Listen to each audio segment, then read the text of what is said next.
प्रिय साथियों, एक बार मैं पुनः आपके सामने प्रस्तुत हूँ शनि की ढैया के बारे में अपने विचार लेकर। साथियों, आम जनमानस में शनि के ढैया के बारे में तमाम भ्रांतियाँ भी हैं, तमाम डर भी है और तमाम समस्याएं भी हैं। आज हम उन सारे बिंदुओं पर बात करेंगे कि कौन सी राशि शनि की ढैया से मुक्त हो रही है और कौन सी राशियां शनि के ढैया के प्रभाव में आ रही हैं। शनि के ढैया को लघु कल्याणी कंटक शनि के रूप में भी जाना जाता है।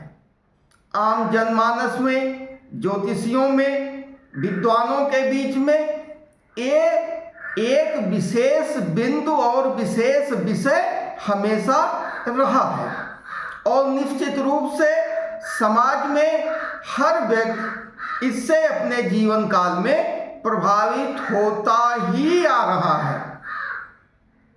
मित्रों, जन्मकालीन चंद्रमा से जो आपकी जन्म राशि होती है, वहां से शनि का गोचर जब चतुर्थ भाव में और अष्टम भाव में होता है तो वह जातक शनि की ढैया के प्रभाव में आ जाता है। आगे हम आपको बताएंगे कि शनि की ढैया का प्रभाव हमारे जीवन पर कैसे पड़ता है और कौन सी राशि इस समय विशेष प्रभाव में है। मित्रों, शनि के ढैया के बारे में जानने से पहले शनि के कारकत्व के बारे में थोड़ा सा जान लें। शनि हमारे जीवन में आध्यात्म का ग्रह है, उदासीनता का ग्रह है, कर्म का ग्रह है, कर्म से प्राप्त होने वाले फल का ग्रह है। नौ ग्रहों में सेनापति के 9 ग्रहों में इनको न्यायाधीश का दर्जा प्राप्त है। 9 ग्रहों में इनको दंडनायक और दंडकारक के रूप में भी जाना जाता है। और शास्त्रों और विद्वानों ने यह पाया कि जन्म चक्र में शनि जिस भाव में बैठते हैं उस भाव की वृद्धि करते हैं और जिस भाव को देखते हैं उस भाव के कारकत्व को नष्ट करने का कार्य करते हैं, यानी कि उससे आपकी दूरी बनाने का कार्य कर देते हैं। मित्रों, एक चीज मैं आपको स्पष्ट कहना चाहता हूं कि स्थान वृद्धि का मतलब यह है कि शनि जिस स्थान पर बैठ जाते हैं उस स्थान के कारकत्व में वृद्धि करते हैं, परंतु अपने कारकत्व को न्यून नहीं करते। अपने कारकत्व से संबंधित चीजों को ही जो है वो बढ़ाते हैं।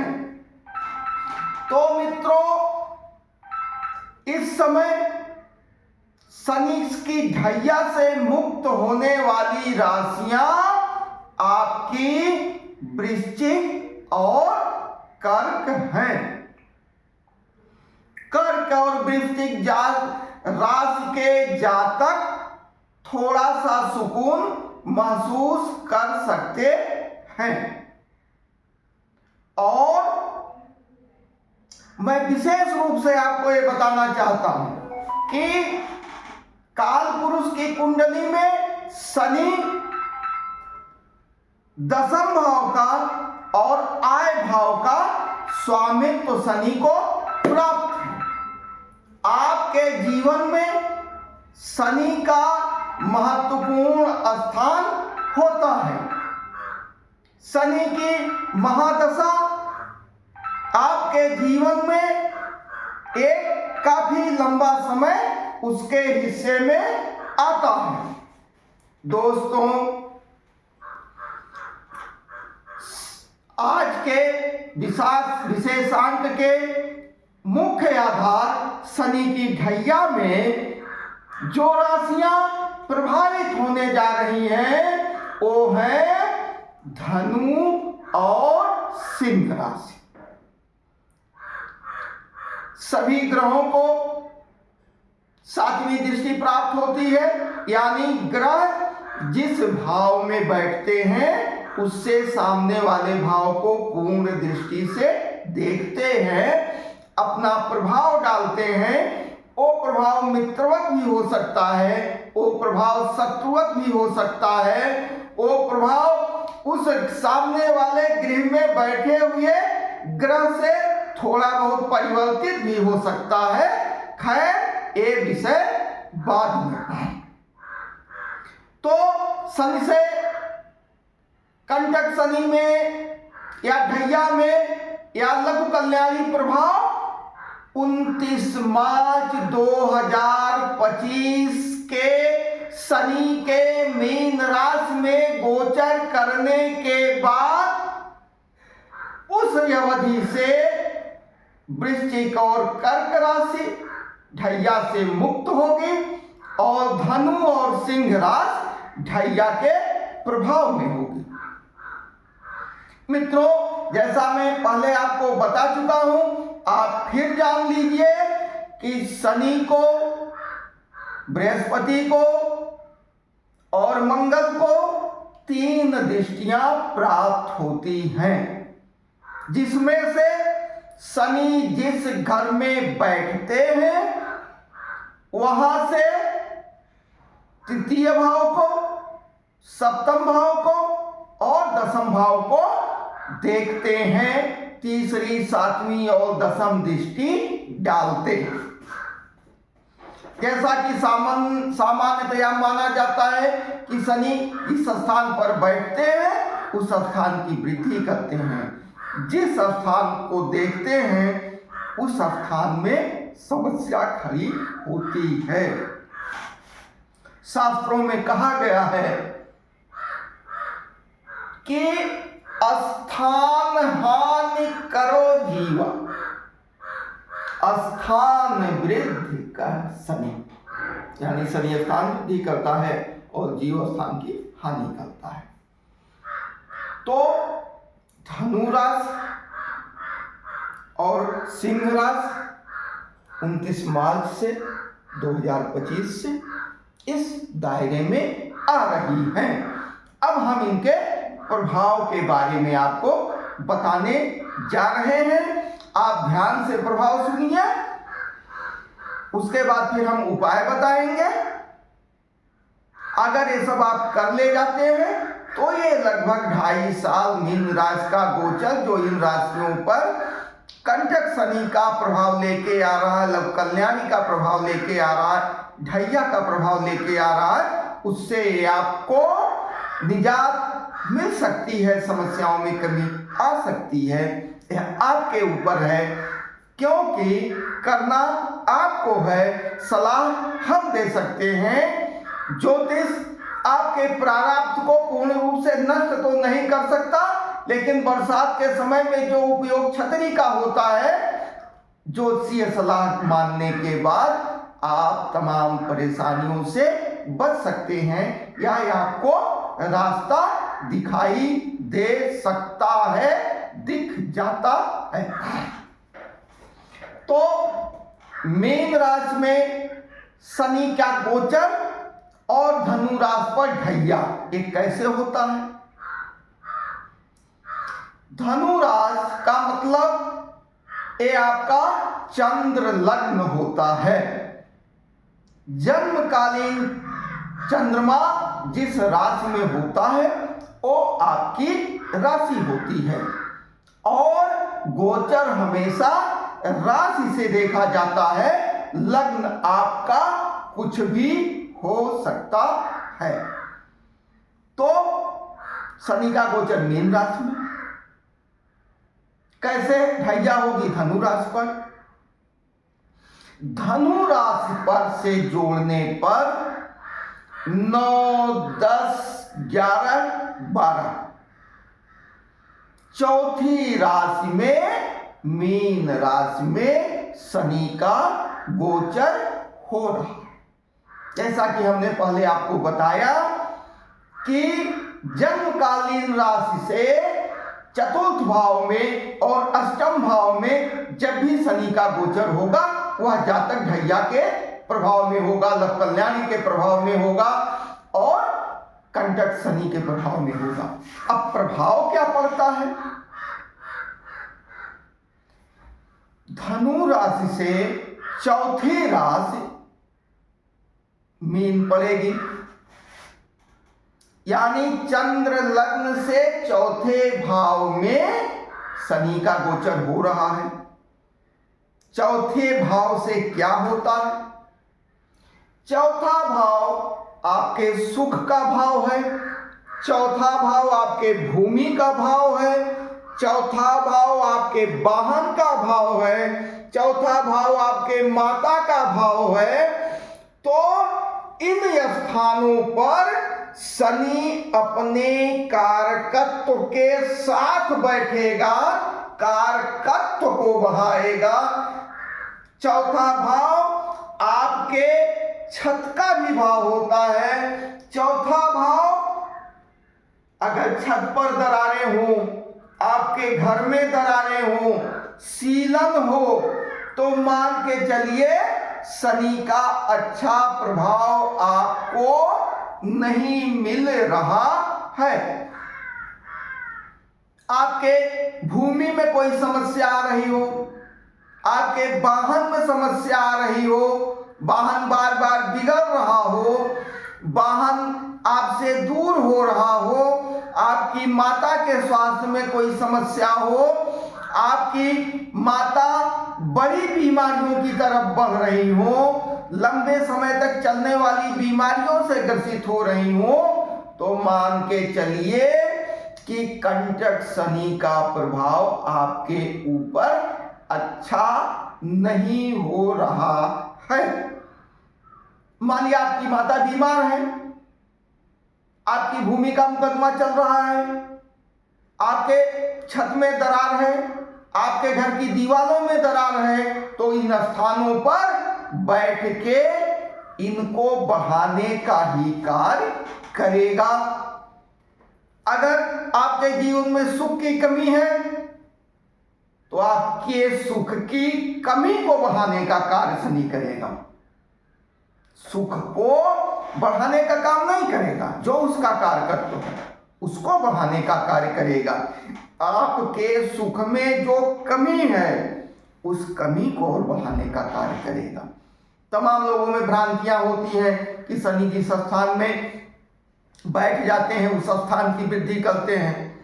जैसे चौथा भाव अगर भूमि का भाव है तो शनि वहां बैठ गए तो तमाम लोग मानते हैं कि शनि वहां बैठ के भूमि को ही बढ़ा देंगे।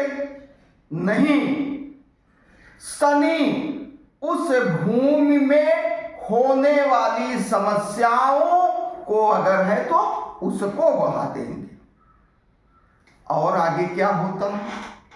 ये तो आपके जहां शनि बैठे हुए हैं आपकी राशि से जिस भाव में उसका हुआ।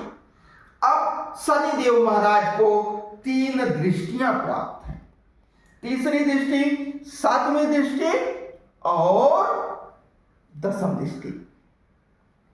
शनिदेव बैठे हुए हैं मीन राशि में, वहां से तीसरी राशि कौन होगी? मीन, मेष, वृष, यानी शनि देव की दृष्टि आपके वृष राशि पर होगी। अब धनु राशि के जातक की वृष राशि कहां होगी ये देखते हैं। 9, 10, 11, 12, 1, 2, यानी धनु राशि के जातक की वृष राशि होगी 6ठे भाव में। छठा भाव क्या है लग्न कुंडली का?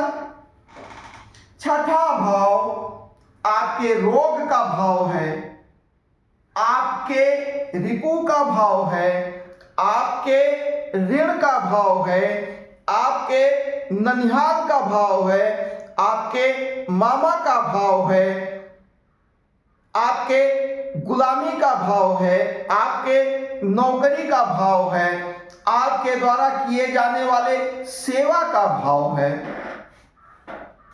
अब शनि की तीसरी दृष्टि इस भाव पर पड़ रही है, होगा क्या? आपके शत्रुओं में वृद्धि होगी, आपके ऋण में वृद्धि होगी, आपकी नौकरी की परिस्थितियों में परेशानी आएगी, ननिहाल पक्ष से मामा आदि लोगों से, मामा जैसे लोगों के, माता के भाई जैसे लोगों से संबंधों में दूरी आएगी। एक जो थोड़ी सी राहत की बात है वो ये है कि वृष राशि शनि के मित्र की राशि है, शुक्र की राशि है, तो यहां पर आप थोड़ी सी राहत महसूस करने की सोच सकते हैं। लेकिन जिन जिन संबंधों को हमने बताया है, छठे भाव के कारकत्व को जो बताया है, इन संबंधों को लेके आपको सतर्क रहने की जरूरत है। कैसे? आप अपने किसी कार्य के लिए अपनी क्षमता से बहुत ज्यादा ऋण बिल्कुल ना लें। आप अपने कार्य व्यवहार से अपने शत्रुओं की संख्या में वृद्धि बिल्कुल ना करें। ननिहाल पक्ष से संबंध को सामान्य बनाने का कार्य करें। अपने कार्यस्थल पर ऐसी व्यवस्था बना के रखें कि कोई विवाद बिल्कुल ना हो। एक समस्या आ सकती है इस राशि के जातकों को कि अगर वो नौकरी खोज रहे हैं तो जल्द ही अगर ज्वाइनिंग नहीं हो जाती है तो 29 मार्च 2025 के मीन राशि में शनि के गोचर के बाद उनका इंतजार थोड़ा सा बढ़ सकता है। ये हो गई शनि के तीसरी दृष्टि के बाद।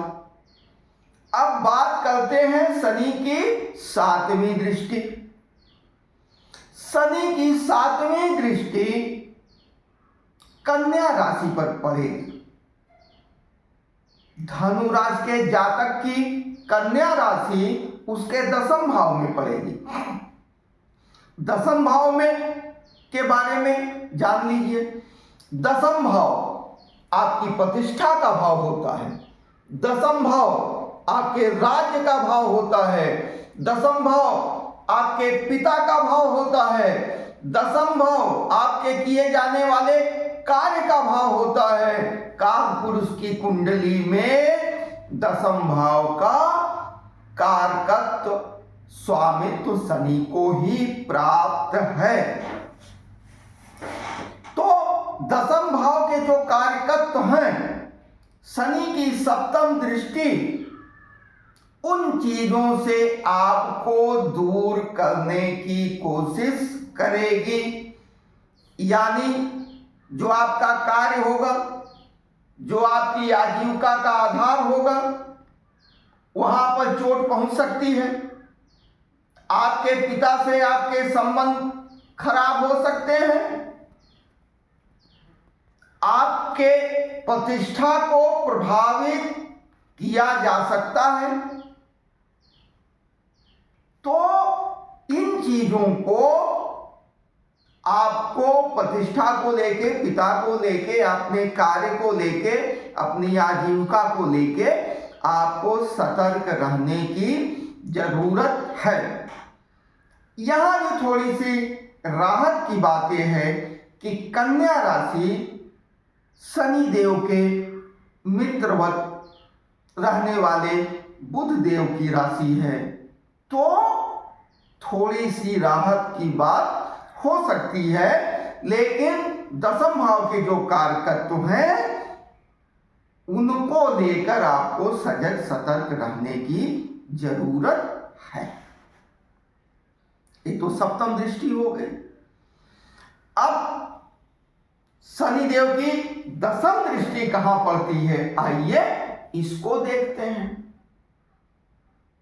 तो 12, 1, 2, 3, 4, 5, 6, 7, 8, 9 यानी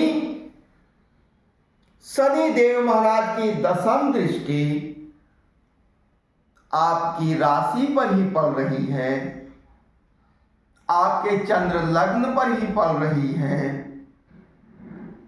यहां मैं आपको पूर्ण रूप से सतर्क और सजग करने की कोशिश कर रहा हूं कि आपके मन मस्तिष्क में तमाम विच्छेदनकारी बातें आती रहेंगी।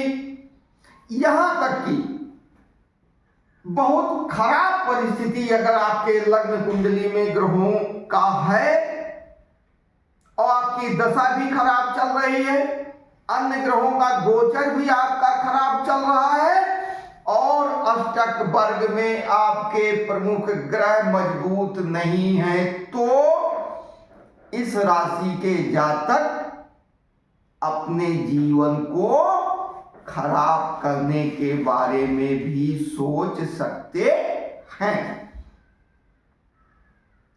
एक जो थोड़ी सी राहत की बात होती है, धनु राशि गुरु बृहस्पति की राशि है।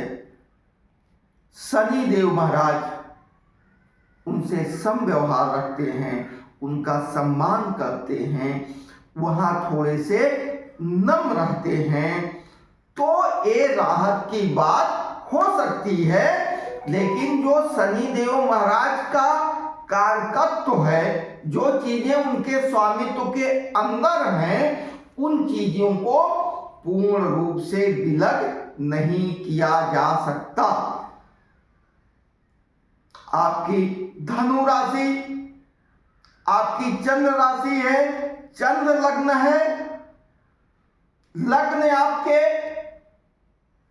लग्न आपका व्यक्तित्व है, लग्न आपका शरीर है, लग्न बाहर से दिखाई देने वाली चीजें हैं।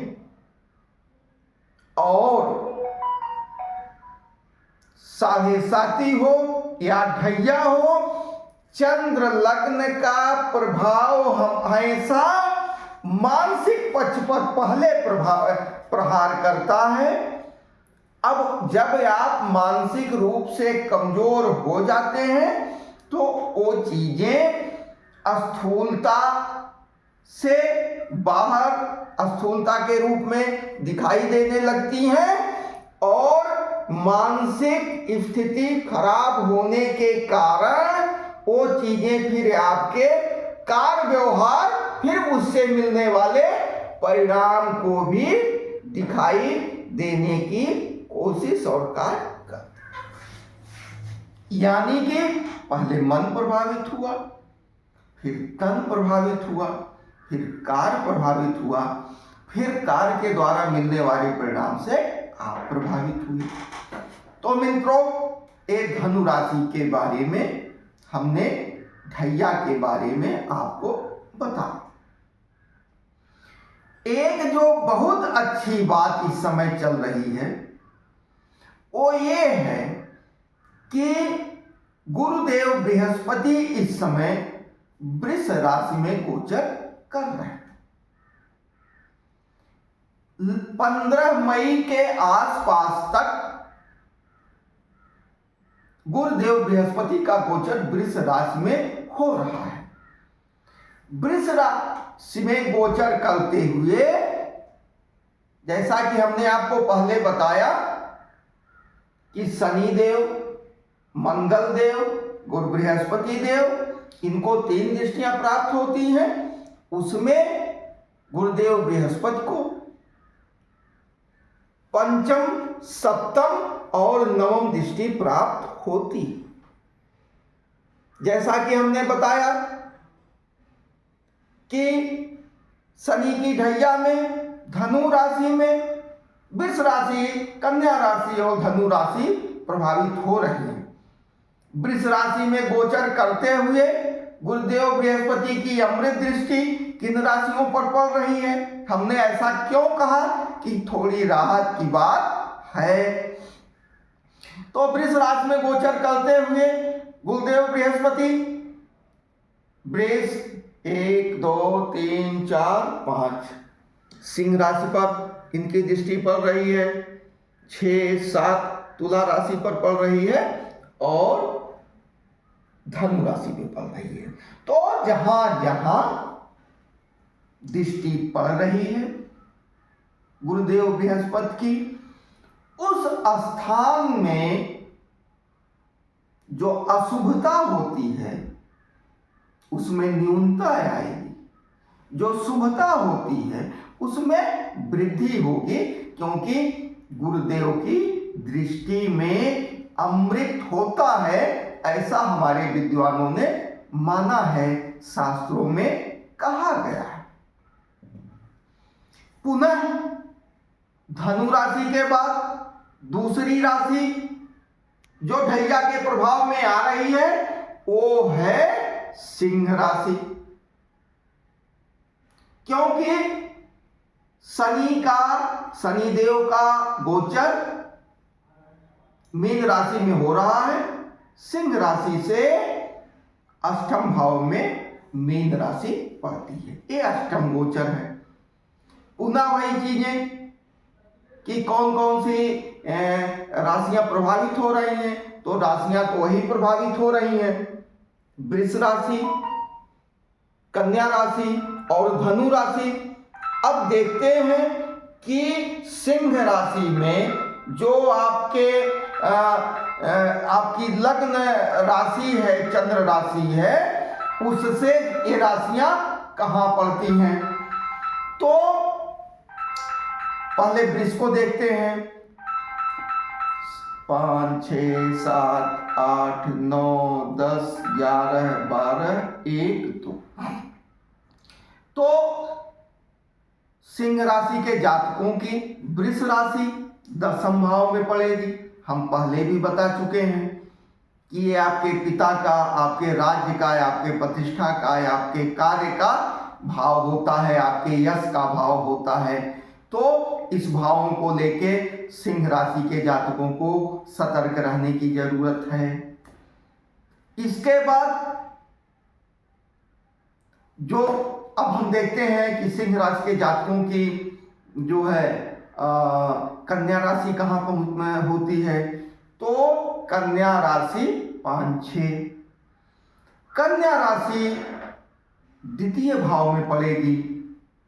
द्वितीय भाव आपके वाणी का भाव है, आपके मुख का भाव है, आपके पैतृक संपत्ति का भाव है, आपकी अचल संपत्ति का भाव है, आपके कुटुंब का भाव है, आपके परिवार का भाव है। और शनिदेव महाराज की 7वीं दृष्टि 29 मार्च 2025 से पड़ेगी आपकी कन्या राशि पर। अब सिंह राशि के जातकों को द्वितीय भाव का जो कारकत्व हमने बताया है, वहां सतर्क रहने की जरूरत है।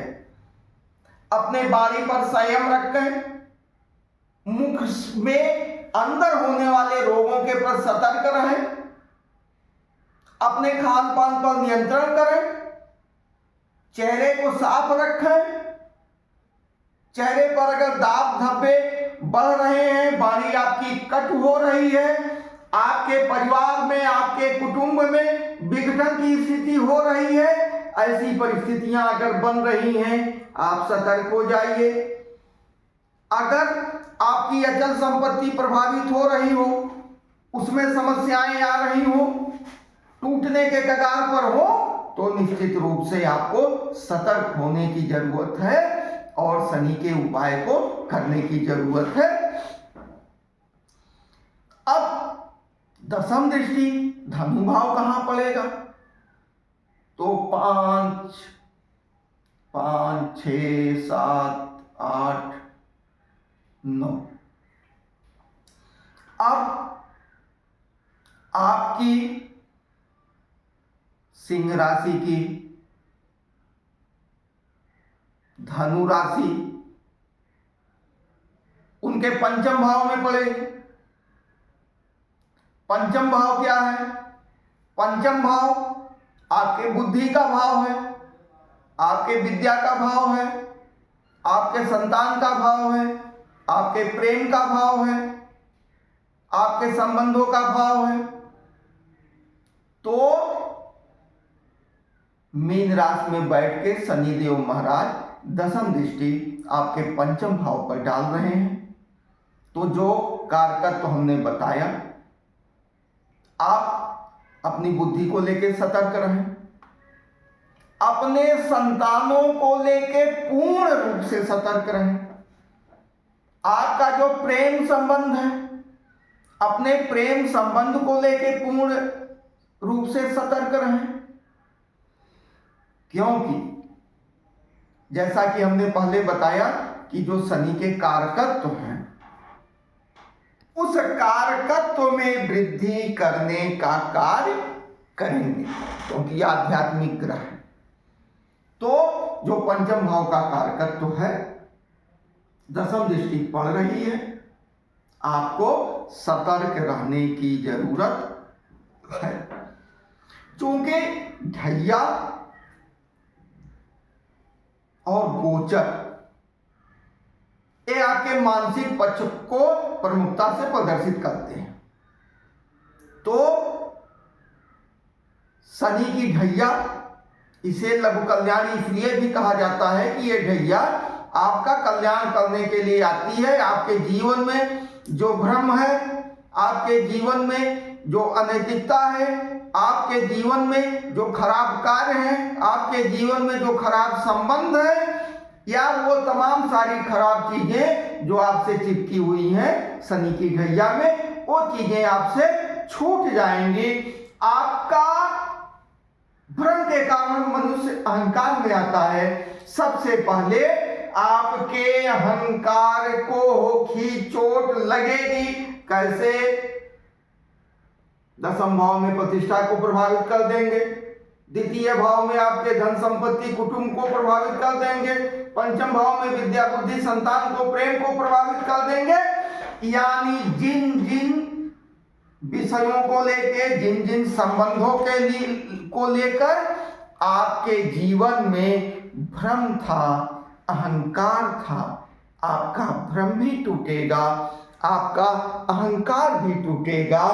ये जब टूट जाएगा तो आप पूर्ण रूप से अपने वास्तविक अस्तित्व के साथ दिखाई देंगे। मित्रों, शनिकृत बीमारियों में दीर्घ काल तक चलने वाले रोग होते हैं। अब तक आपने जाना किन भावों पर, किन संबंधों पर प्रभाव पड़ेगा, कौन कौन से लोग प्रभावित हो रहे हैं शनि की ढैया से। अब हम आपको इससे बचने का उपाय बता रहे हैं। साथियों, शनिदेव महाराज न्यायप्रिय हैं, न्यायाधीश हैं, दंडनायक हैं, बुजुर्ग हैं, कमजोर हैं, कमजोर पक्ष के साथ होते हैं। तो आप अगर शनि की ढैया से बचना चाहते हैं तो कमजोर वर्ग, मजदूर वर्ग, निसहाय वर्ग, निर्बल वर्ग, बुजुर्ग लोग, पिता अपने कार्यस्थल पर कमजोर लोग, इनका आप सम्मान करेंगे तो शनि देव प्रसन्न होंगे, और अगर शनिकृत कोई पीड़ा है उसमें कमी आएगी। इसके उलट अगर इन लोगों को आप अपने कार्यों से, अपने व्यवहार से पीड़ित करते हैं, प्रताड़ित करते हैं, तो मान के चलिए कि आपके जीवन में शनिकृत पीड़ा जो होती है, जो होगी, उसके वेग में बहुत ज्यादा प्रबलता आ जाएगी और आपको बहुत कष्ट होगा। इसी के साथ चूंकि मानसिक पक्ष का घोतक है ये गोचर, तो मैं सभी लोगों को मेडिटेशन करने की सलाह जरूर दूंगा, क्योंकि गोचर चंद्रमा से देखा जाता है। चंद्रमा आपका मानसिक पक्ष है, तो हमेशा अगर आप अपने मानसिक पक्ष को मजबूत करने की कोशिश करते हैं और सफल होते हैं, तो निश्चित रूप से मान के चलिए कि उतना दुष्प्रभाव आपके ऊपर नहीं पड़ेगा। पुनः मैं कहता हूं, भोलेनाथ की आराधना करिए, भोलेनाथ की शरण में जाइए, और इसी के साथ शनिदेव के दशरथ कृत स्तोत्र का भी आप पाठ कर सकते हैं, और जो पूर्ण मंत्र है उनका, उसका भी आप आराधना अपने दैनिक नियमित साधना में कर सकते हैं। उनको मैं आपको बताने जा रहा हूं। ओम नीलांजन समाभासम रविपुत्रम यमाग्रजम छायामातंड संभूतम तम नमामि शनैश्चरम। मैं आप लोगों से जरूर कहूंगा कि इसको आप अपने नियमित साधना में जरूर स्थान दें, तो शनिकृत पीड़ा से आपको कमी होगी, आपके भाव में कोई कमी ना होने पाए। दूसरा जो बीज मंत्र है, ओम प्राम प्रेम प्रौम सह शनिश्चराय नमः ओम। ये शनिदेव महाराज का बीज मंत्र है। आप खुद इसका स्वतः जप कर सकते हैं, या अगर पीड़ा बहुत ज्यादा है तो विद्वानों से जप करवा सकते हैं, वो आपको इनकी संख्या बता देंगे। इसी के साथ ओम सम शनिश्चराय नमः ओम, इस मंत्र का भी आप प्रयोग कर सकते हैं। आप अपनी सात्विकता बनाए रखें, आप तामसिकता से बचें, क्योंकि इस गोचर से आपके तामसिक प्रवृत्तियों में वृद्धि होगी। क्यों कि विभिन्न परिस्थितियों को एकाएक भ्रम और अहंकार टूटते टूटते चीजों को जाते जाते व्यक्ति जिद्दी हो जाता है, चिड़चिड़ा हो जाता है, शक्की हो जाता है। एक इस तरह के प्रभाव जो है आते रहते हैं जातक के सामने, क्योंकि वो भ्रम में होता है, अहंकार में होता है, तो वही चीजें जैसे जैसे टूटती जाती हैं तैसे तैसे वो व्यक्ति जो है थोड़ा सा चिड़चिड़ा हो जाता है। तो अगर आप मेडिटेशन को अपने जीवन में प्रमुखता दें, शनिदेव की आराधना करें, भोलेनाथ के शरण में जाए, महामृत्युंजय मंत्र, लघु मृत्युंजय मंत्र, ये ऐसे मंत्र हैं कि भावी मेटी सकहीं त्रिपुरारी। तो तमाम ऐसे दोष हैं जिसका शमन हो जाता है। साथियों, अगर आपके जीवन में कोई सवाल उठता हो तो आप हमसे पूछ सकते हैं। अगर हमारा ये कंटेंट आपको अच्छा लगा तो आप हमारे चैनल को पसंद कर सकते हैं, लाइक कर सकते हैं, सब्सक्राइब कर सकते हैं और अपने शुभचिंतकों में इसको शेयर कर सकते हैं। और इसी के साथ मैं आप लोगों को पुनः अपनी तरफ से शुभकामना देता हूं और एक चीज मैं और अंत में आपको बताना चाहता हूं कि यह ढैया के बारे में सामान्य जानकारी है। आपके ऊपर क्या प्रभाव पड़ेगा यह आपकी व्यक्तिगत कुंडली निर्धारित करेगी कि उसमें आपका लग्न कौन सा है, लग्नेश कहां है, शनि योग कारक है कि नहीं है, लग्नेश के मित्र शनि है कि नहीं है, आपकी महादशा क्या चल रही है, आपकी अंतर्दशा क्या चल रही है और अष्टक वर्ग में आपके शुभ ग्रहों की स्थिति क्या है और किन ग्रहों की अन्य ग्रहों की दृष्टि आपके ग्रहों के ऊपर पड़ रही है।